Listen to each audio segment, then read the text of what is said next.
Mike Arsenault is down on the competition floor.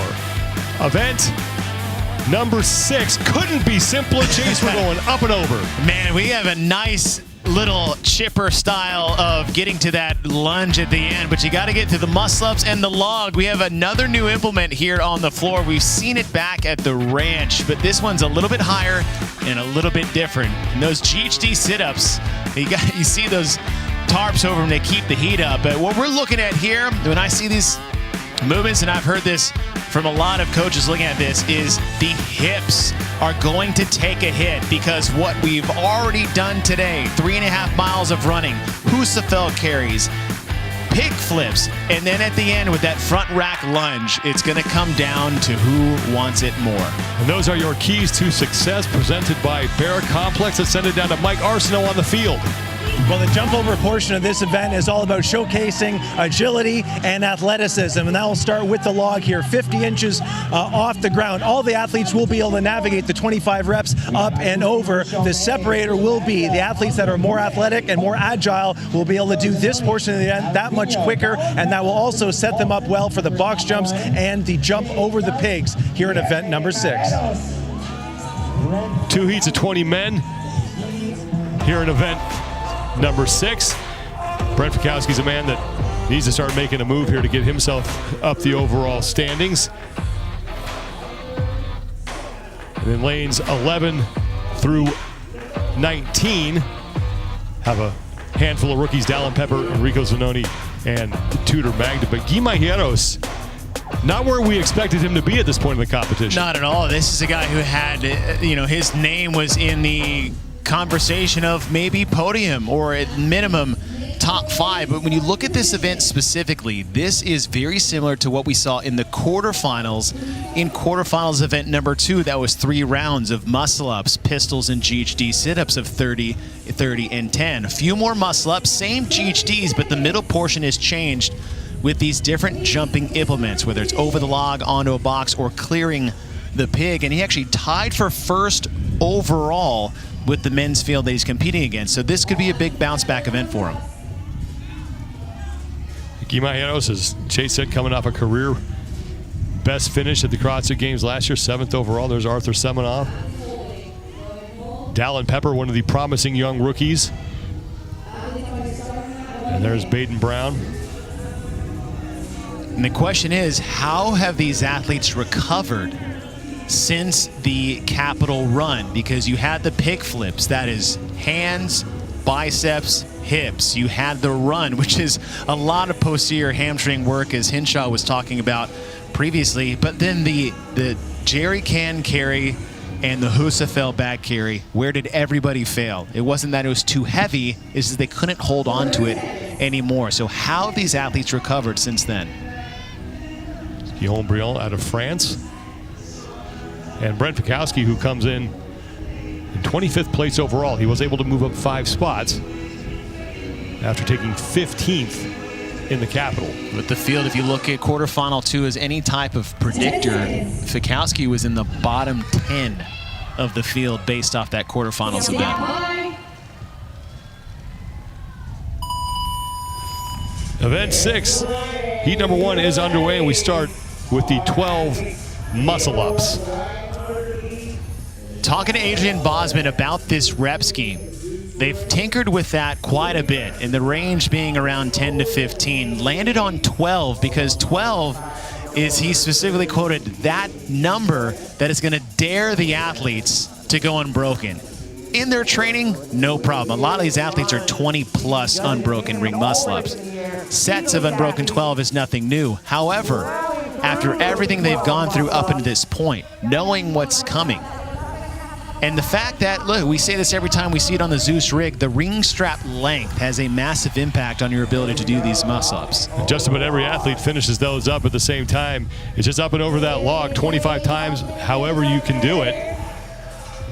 67 total scored repetitions in each round. And remember, we have the lunge after the 3 rounds of the muscle-ups, the up and overs, and the GHDs. Now, there's one specific piece to this movement that has to happen, or can't happen per se.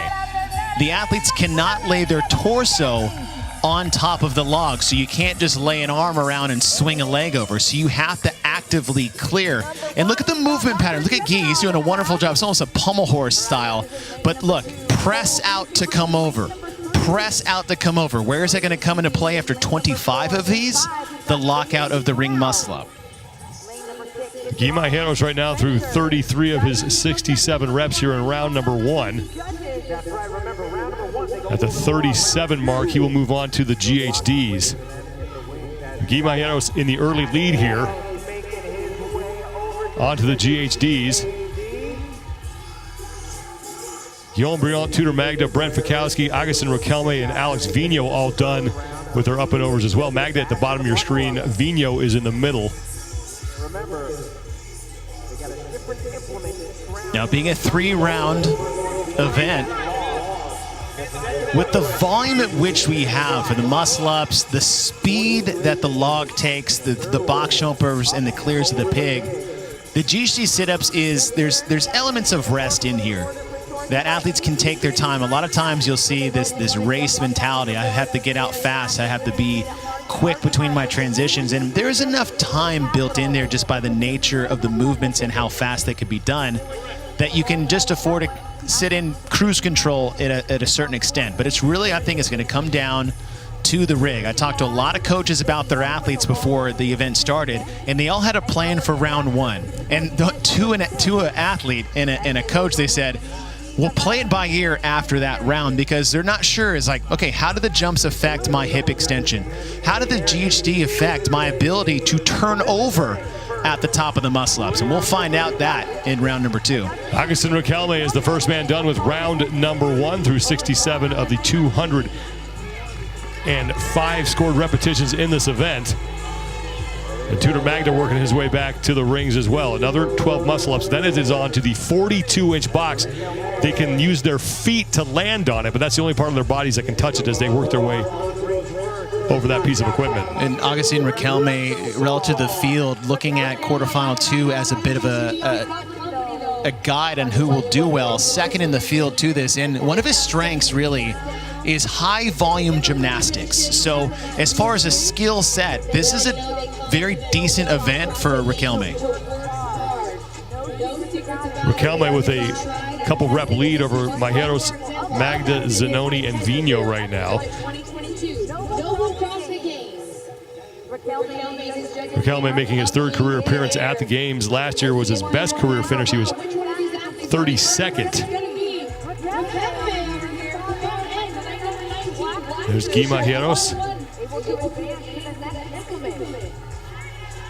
As Riquelme now gets set for the 42-inch box jumps. And again, they can do no rep. You can only get your feet on there. And I was just about to say, I don't think people truly understand how high this box is. 42 inches, 3.5 feet, just over a meter in height. And there's a lot of stipulations here, is that, you know, it's a big jump. We've already taxed your ability to really extend your hips because of the GHDs and the muscle-ups twice. They're not allowed to put their hands down to aid with the landing as well. This is a very tough movement to do, especially after, again, the totality of the weekend. The event that we just had really took a lot of some of these athletes' legs. Riquelme continues to lead, but Briand and Zanoni are creeping up on him. At the 104 mark is when he will be able to move on to the GHDs, and he's through 89 reps, is Riquelme.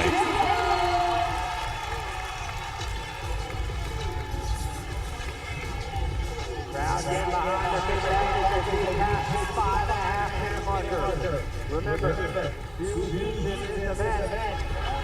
42-inch box jumping, a guy that you immediately think of on this one who might have a problem is that guy, Colton Mertens, but yeah, and seems to be doing just fine, getting plenty of runway there. Yeah, it's the nature of the movement, and look, you get your strengths, you'll get your weaknesses, but Mertens, that big run-up is definitely something that he needs, and that's the balance of the test. It shouldn't favor one type of athlete as far as a skill set or strength. It shouldn't favor one type of athlete, whether it's their stature or body type. Everybody should get theirs. The fittest person at the end of the day across the divvy of tests will be the fittest at the end of the weekend. Let's send it down to Mike Arsenault there on the field in the North Park. We're just over 2 hours since these athletes finished the Capitol, and I spoke to a number of CrossFit Games veterans in the warm-up area, and they said to a man that was definitely one of the top 10 hardest CrossFit Games workouts they have ever done. Not really an opportunity for a full cool-down or a full warm-up. However, every athlete also told me that was probably the most memorable CrossFit Games event of their careers. Way more people at the Capitol than they expected, and they will remember that event for a very long time to come. Enrico Zanoni is your new leader. He is now done with his 25 box jump overs and will move to the GHDs. He's the first Italian man to qualify for the games via regionals or semifinals. And one of our keys to success coming in is that it's all about the hips. And one of the misconceptions about a GHD sit-up is that it's a core exercise, because that's usually the only thing that gets sore after you do it. It definitely has core, but more in a core stability.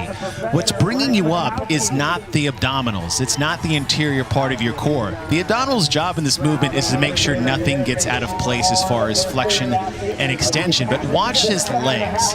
As he goes back, he has a bent knee. To drive him up, he'll drive that leg straight. And that's when we say hips. That movement is activating and utilizing his hip flexors. And that's it, just a little muscle group. If you're just watching at home, sitting down, take your thumbs outside your belly button and put your middle fingers down. That's really the span of their hip flexors themselves. And that is what's getting taxed and smashed during these GHD sit-ups. Couple it with the jumps, the logs, and that carryover into the rings. There's so much unseen interference in this event. It's really beautiful. Zanoni is done with round number 2, and he will work his way back to the muscle-ups. Bear Complex, the official grip of the Noble CrossFit Games. You can head to bearcomplex.com to shop the best grips on the planet. Get up to 15% off. Now starting round number 3, 12 ring muscle-ups, normally in your gym, not after doing 6 events coming into this time.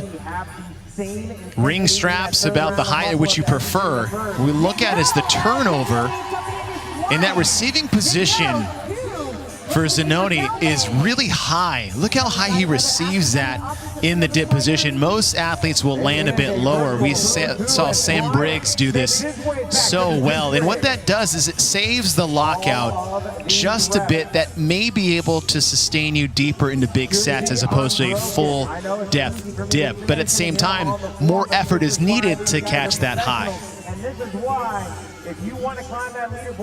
Zanoni has 4 reps remaining on his final set of 12 muscle-ups.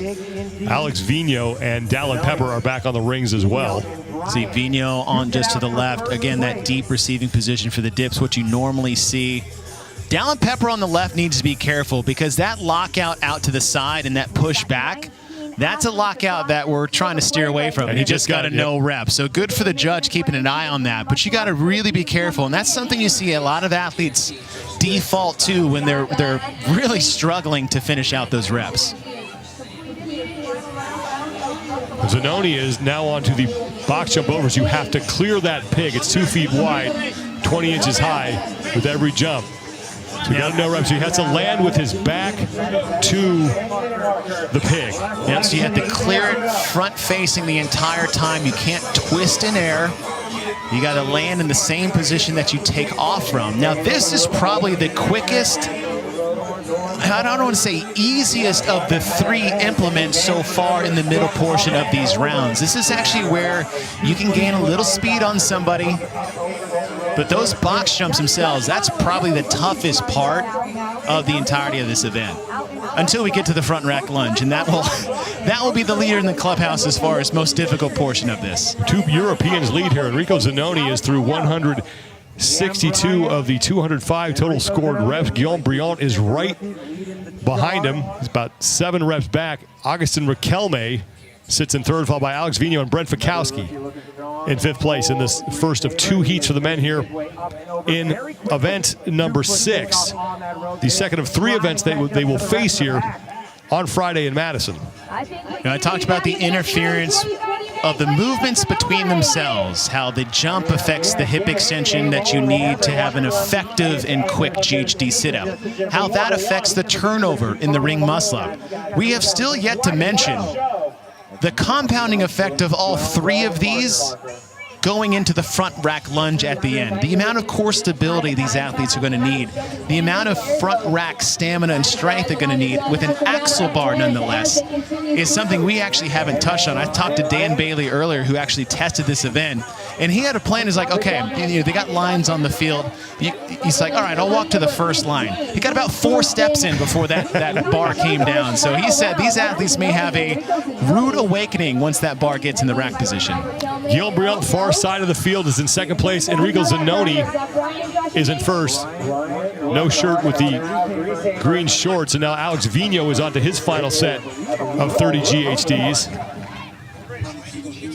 At the 201 mark is when they will take off on that weighted front rack lunge with the axle bar.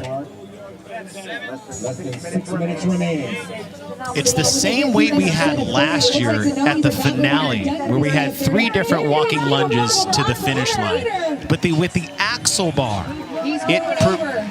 it presents a much different challenge. It doesn't sit on the front rack as cleanly. In fact, just getting it to the front rack is a challenge in and of itself.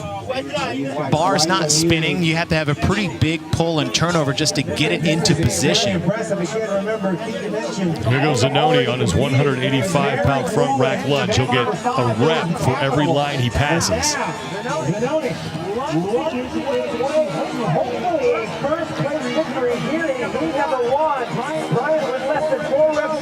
Last time I saw an axle bar front rack finish in competition was actually at the 2013 regionals. It was the second to last event of the weekend, and to a person, if you asked him what the toughest part of that was, it was this front rack position. If this was back rack or overhead, completely different discussion, but the fact that Enrique has yet to put the bar down is amazing. Zanoni with his first stumble, and this is when you got to play it where it lies here. They don't have to retreat to the prior line. If they drop it, they pick it up where they drop the barbell when it first hit the ground. And here's Guillaume Briand. If I do my traditional play where it lies in my golf game, I always give a little toe kick closer to the fairway. Briand, is creeping closer to the Zanoni. Briand is towards the top of your screen as more men are getting on that front rack lunge, but Enrico Zanoni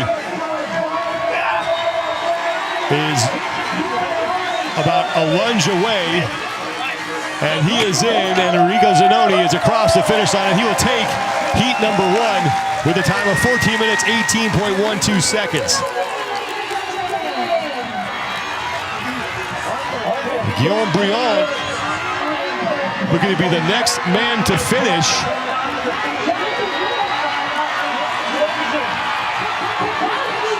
But Brent Fikowski is putting the pressure on him. Fikowski gets his left foot in first, and here comes Brent Fikowski to take second place ahead of Briand. What a gamble by Brent Fikowski. He was that no man's land position of 1 step or 1.5. He knew just sent the foot out there and hope that it was enough to get across the line. Here comes Dallin Pepper. He is in. Alex Vigno is across. Pepper at 15:04.08 seconds. Vigno 2 seconds back at him. And now Jay Crouch has finished up. 7 men have completed this event so far.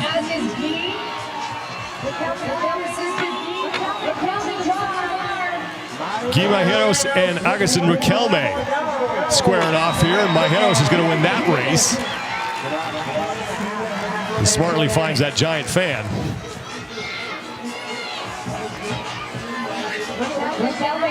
Here's Riquelme, who had an early lead in this heat. And he's going to wind up taking 9th place.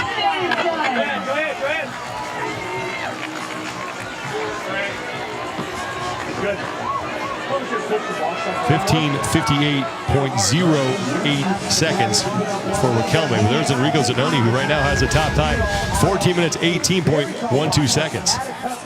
And this is where he made his move. We're talking about Boz where you can actually make the most ground up or separate yourself from the pack. And he has said it was actually in the middle part on those 42-inch box jumps. But Enrico, once he got back to the rings for that third and final round, he only took one break. But when he got to the bar, the distance he traveled on his first lunge set was extremely far. But his ability to stabilize through that entire thing, very impressive performance by Zanoni. Heinrich Happelin and Tim Paulson, Colton Mertens and Baden Brown have all come across the finish line. That's Andre Uday on the left and Tudor Magda on the right. Uday is in just ahead of Magda.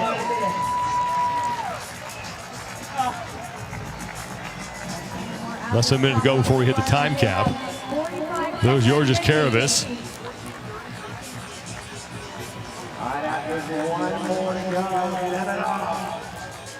That's Arthur Semenov. And if you haven't been following since day one, Semenov came in with a double hamstring injury and has still been gritting it out, event to event. Hoping to get across the finish line inside that 18-minute time cap.